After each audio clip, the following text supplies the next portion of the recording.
राधे राधे दोस्तों। भगवान श्री कृष्ण की बसाई हुई नगरी द्वारका का अंत किसी प्राकृतिक आपदा मात्र से नहीं, बल्कि श्रापों के एक जाल और यादवों के अहंकार के कारण हुआ था। ये कहानी शक्ति के पातन और समय के चक्र की एक मर्मरिक सीख है। कथा की शुरुआत तब होती है जब द्वारिका अपने वैभव के चरम पर थी। एक दिन महर्षि विश्वामित्र कांड और देवर्षि नारद द्वारिका पधारे। कृष्ण के पुत्र सांब और उनके मित्रों ने ऋषियों के साथ उपहास करने की सोची। सांब को स्त्री के वेश में सजाया गया और उसके पेट पर एक लोहे का यंत्र बांध दिया गया। वे ऋषियों के पास गए और पूछा, हे ऋषिवर, ये स्त्री गर्भवती है, बताइए इसके गर्भ से क्या उत्पन्न होगा। ऋषियों ने अपने तपोबल से इस अपमान को जान लिया और क्रोधित होकर श्राप दिया। इसके गर्भ से एक ऐसा लोहे का मूसल पैदा होगा जो पूरे यदुवंश के विनाश का कारण बनेगा। अगले ही दिन सम के पेट से सचमुच एक लोहे का मूसल निकला।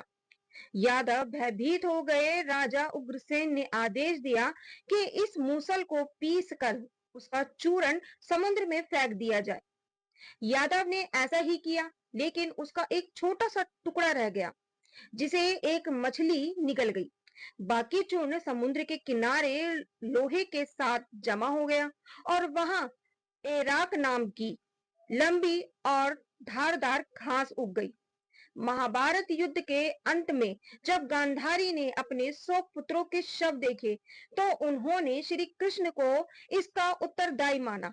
उन्होंने कृष्ण को श्राप दिया कि जिस प्रकार कुरुवंश का नाश हुआ है, उसी प्रकार तुम्हारे यदुवंश का भी विनाश होगा। कृष्ण ने मुस्कुराहट के साथ इसे स्वीकार किया, क्योंकि वे जानते थे कि यादव अब इतने शक्तिशाली और अहंकारी हो चुके थे कि उन्हें कोई बाहरी शत्रु नहीं हरा सकता था। उनका अंत स्वयं उनके भीतर से ही होना था। 36 वर्ष बीतने के बाद द्वारका में अपशकुन होने लगे।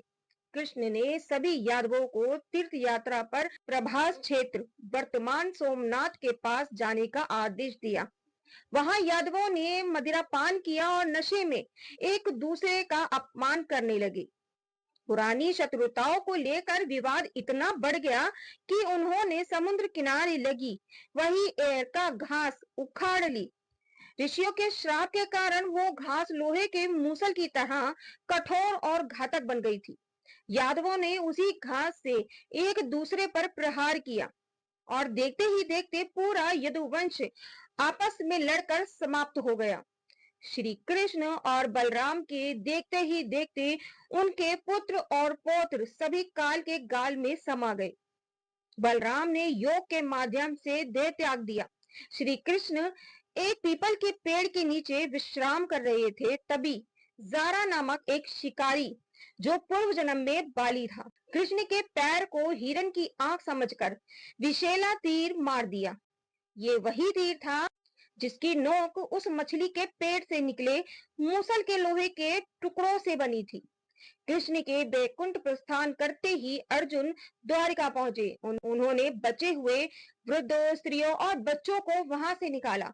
जैसे ही अर्जुन द्वारका की सीमा से बाहर निकले, समुद्र उमड़ पड़ा और देखते ही देखते सोने की नगरी द्वारका पूरी तरह सागर में डूब गई। द्वारका का डूबना इस सत्य का प्रतीक है कि अधर्म और अहंकार चाहे कितना भी शक्तिशाली क्यों ना हो, समय आने पर उसे नष्ट होना ही पड़ता है।